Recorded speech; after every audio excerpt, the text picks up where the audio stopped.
Hi bro. ఏపీలో next CM ఎవరు? జగన్మోహన్ రెడ్డి. ఎందుకోసం? ఎందుకంటే ప్రజలకు అంత మంచి పథకాలు చేస్తున్నాడు. ఏం మంచి పథకాలు నీ దృష్టిలో? ఇచ్చిన హామీలు నెరవేరుస్తున్నాడు. ప్రతి ఒక్క గవర్నమెంట్ హామీలు ఇస్తుంది, అవన్నీ మర్చిపోతుంది, పక్కన పడేస్తుంది మేనిఫెస్టో. జగన్ అట్లా కాదు, ఇచ్చిన హామీలన్నీ ఇచ్చి మళ్ళీ ఎలక్షన్లకు అంటున్నాడు కదా. ఇప్పుడు మీ ఇంట్లో మంచి జరిగింటే ఓటు వేయండి, లేకపోతే వద్దు అని. అంటే ఆయన ఇచ్చిన హామీలో మద్యపాన నిషేధం అన్నాడు కదా, మరి అది ఎందుకు చేయలేదు? మద్యపాన నిషేధం అనేది టీడీపీ గవర్నమెంట్లో ఊరికి ఒక పల్లెకి ఒక బెల్ట్ షాప్ ఉంది. ఎక్కడికి వెళ్ళినా బీర్లు కానీ వైన్స్ కానీ ఎక్కడైనా దొరికేది.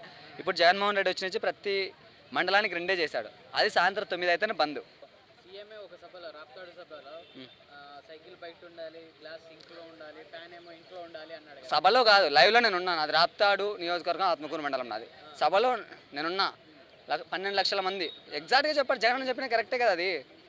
అంటే ఒక సీఎం హోదాలో ఉండి అట్లా సింపుల్ సైకిల్ బయట ఉండాలి అనేది కరెక్ట్ కాదు కదా. సైకిల్ బయట ఉండాలంటే నిజమే చెప్పాడు కదా. టీడీపీ గవర్నమెంట్లో నరుకుదాం, పొడుద్దాం, వాణ్ణి చంపండి, వీడిని కొట్టండి అని అంటున్నారు కదా.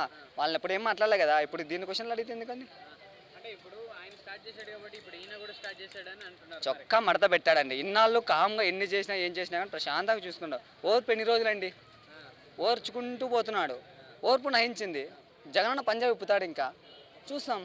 సార్ చంద్రబాబు కూడా నువ్వు చొక్కా మడత పెడితే చూస్తూ ఉండడానికి టీడీపీ కార్యకర్తలు, జనసేన కార్యకర్తలు ఖాళీగా లేరు అని అన్నాడు కదా. అందుకే కదండి పందులుగా గుంపులుగా వస్తుంది. సింహం సింగిల్గా వస్తుంది. కార్యకర్తలు ఉన్నాం. జగనన్న చొక్కా మడత పెడితే ఒక్కరు కాదు, జగనన్న ఎంతమంది ఆంధ్ర ప్రజలంతా ఉన్నారు. టీడీపీ గవర్నమెంట్ జనసేన వాళ్ళని వేసుకోవాలా, బీజేపీ వాళ్ళని వేసుకోవాలి. అందరి కాళ్ళు పట్టుకుంటుంది ఇప్పుడు ఎలక్షన్లో. మాకు సపోర్ట్ చేయండి అని. అంటే ఈరోజు చూసుకుంటే నిన్ననేమో నారా లోకేష్ గారు కోడిగుడ్డు చూపించారు, ఈరోజేమో గుడివాడ అమర్నాథ్ పప్పు చూపించాడు. ఆ ఇష్యూ ఏంది ఇంతకు? ఆ ఇష్యూ అయితే నాకు తెలియదండి. అసలు ఆ ఇష్యూ అయితే నాకు తెలియదు. ఫైనల్గా 175కి ఎంత వస్తుంది? 140.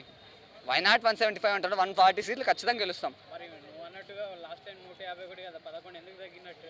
11 తగ్గాయంటే చెప్తున్నా ఆయన ఖచ్చితంగా తగ్గుతాయి. కానీ మేము 175 ఖచ్చితంగా గెలుస్తాం. కానీ నమ్మకంతో చెప్తున్నాం పరిస్థితి.